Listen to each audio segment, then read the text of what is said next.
We're going to start off with a little bit of news that qualifies as news in the Southeastern Conference. We learned about the SEC Media Day schedule, which will happen in July, but we're already talking about it. And the notable thing, as far as anyone around here is concerned, is that Hugh Freeze and Kirby Smart will be speaking on the same exact day in Nashville when they get going at the annual circus that is SEC Media Days. And the last one that doesn't include Texas and Oklahoma. A little bit of history between these two coaches, guys. I'm not expecting any fireworks between the two of them in person, but there will be comparisons made and a lot to look back on in Freeze's career at Ole Miss when the Rebels seemed to confound Kirby Smart's defenses a time or two. Hey, Russo, we were talking about this the other day. I'm not even sure. Here's what's funny about Bark After. I was thinking about this just now. Bark After Dark is. I'm not sure if this was a private conversation or we had this on the air, but we're talking about Hugh Freeze, and I just want to see a reporter say, "Hey, Coach, what do you think about open records requests? You know, just drop. Hey, Coach, iPhone, Samsung Galaxy. Which one should I get next, or something like that? Just hey, Coach, you ever heard of the landline?" The jokes could write themselves if somebody had the balls to do it, and I doubt they will. Like you said, Wes, there's not going to be a lot of fireworks, but I'm not going to be shy about it. I think Hugh Freeze is a pretty good football coach. I really do, and I think he can do some good things at Auburn, but it's still going to make me queasy when the guy talks, just by kind of some of the stuff he's done. And I'm not trying to get on a soapbox and preach about it, but it's just going to be weird because he's not a good guy. And, maybe he deserves redemption. He's had several chances. It's not just a second chance for him. But, hey, he's a good football coach, and that gets you a lot of places in this game. Bobby Petrino still standing among us, buddy. Listen, just an Elton John, baby. Like Elton John. I'm still standing. An absolute garbage person. It's going to be interesting for sure. And, this probably got asked during his tenure at Liberty, but because it was Liberty, I didn't see it. I'm interested in Hugh Freeze's thoughts on NIL because a lot of what he was doing was, not allowable at that time and certainly is now.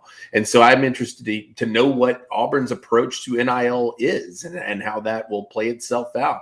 I'm sure he has a great vision for it. He was he was certainly taking part in it before. He was a visionary. And I'm like, before anybody comes for me and says, "Oh, that it's holier than thou." Look, listen, everybody's doing it. Okay, I'm not trying to pull that card and say that he was alone. He just got caught.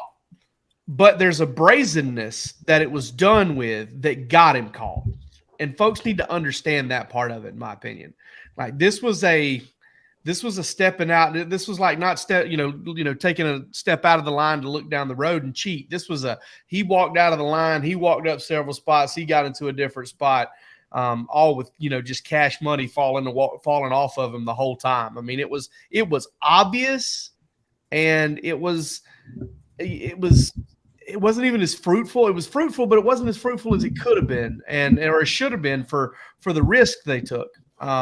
And then obviously he goes and messes it all up by doing what he did. So, yeah, that's a good point, Roos. And I don't know that it's going to be an advantage for them because no, I don't think so. I'm not, and I don't mean to imply that it will be, but I think that I'm just curious, in this era, what Hugh Freeze's vision is for NIL. And like I said, he's obviously been coaching. It's not like he's been there before, but we'll see. He's an interesting character. And I think that there are a lot of people out there who feel like this is a pretty perfect marriage for the Auburn Tigers. I can't say that I'm not among them.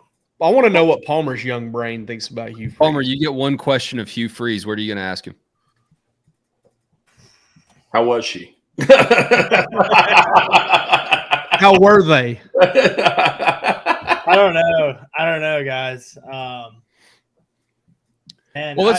Let's think about though, like where Georgia is now, where Auburn's going to be, and where these two coaches' programs were the last time they played. Georgia just getting waxed in Oxford in 2016, and Georgia still hasn't beaten Ole Miss under Kirby Smart. He'll have a chance to do that when the Lane train comes to town. But it's interesting to me, at least, that Hugh Freeze does have some bragging rights in his career over the top dog in coaching right now. And I think that's one thing that you can't take away from him. Not the top two dogs. And not to mention the success that he had when Kirby was a coordinator too. I mean, and against Nick Saban, the head man. Yeah. I mean, he's –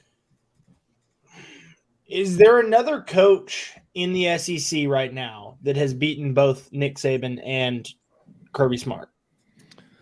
In the SEC right now, let's see. Mark Stoops, no. Lane Kiffin, no. No.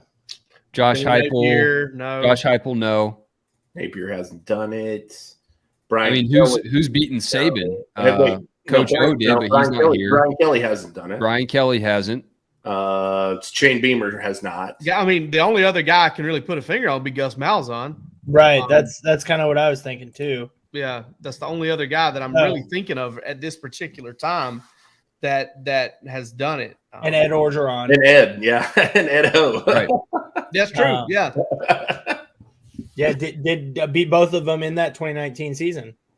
Yeah. Gosh, couple of like polarizing figures when you think about it, just in different ways. I love Is it. Gus any good? Yeah, he's pretty good. You guys just didn't appreciate him a whole lot. Is Orgeron, what is he doing? Man, I don't know if y'all have heard the story, and I don't want to get us off on a bad rabbit trail. The story that Peter Schrager told on Ryan Russillo's podcast about Ed Orgeron. Y'all, it's one of the best stories. So apparently, just to make a long story short, Sean McVay's getting married, and he's getting married, and they're at a resort. And Eddie O's over there, like at the pool, just holding court with a bunch of women and other just people are there. And later on, Peter Schrager was obviously invited. There's all sorts of other people there. They go to the reception. You know, Sean McVay comes over to Peter Schrager, puts his arm around him and says, "Hey, man, what about Eddie O, dude?" He goes, "Yeah, dude, I didn't know you guys were tight." And he goes, "He wasn't invited. He's just here." And I don't know if he actually came to the wedding or not, but he was just hanging at the pool, dude. I feel like that's how LSU felt. And listen, I hate to like relay that show, but apparently if you haven't listened to it on the Russillo podcast, you're never going to hear it. But it's one of the funniest stories because he adds a little bit more to it, and there's some other conversations I think that go on in there. But it's one of the best. It's such a funny story. Matthew C. asking if Muschamp beat both Kirby and Saban. I don't know that Muschamp ever beat Saban. No, he beat Kirby. Yeah, he did. God, I forgot about South Carolina. Also that 2019 season. Yeah. He was just bolstering his defensive coordinator resume for Kirby to be an appealing candidate. No, because Gus didn't happen in 2019. No. Gus happened in 2017. Ed Orgeron and Gus happened in 2017. Yeah. Yeah, so, you've had multiple of those things done in one season, which is pretty interesting. All right. Well, we'll keep a pin in this, keep an eye on it. It's just February, like we said, but when the list of the schedule of SEC Media Days comes out, people do get interested in talking about which coaches are going to be there at the same time, and they hardly have time to see one another.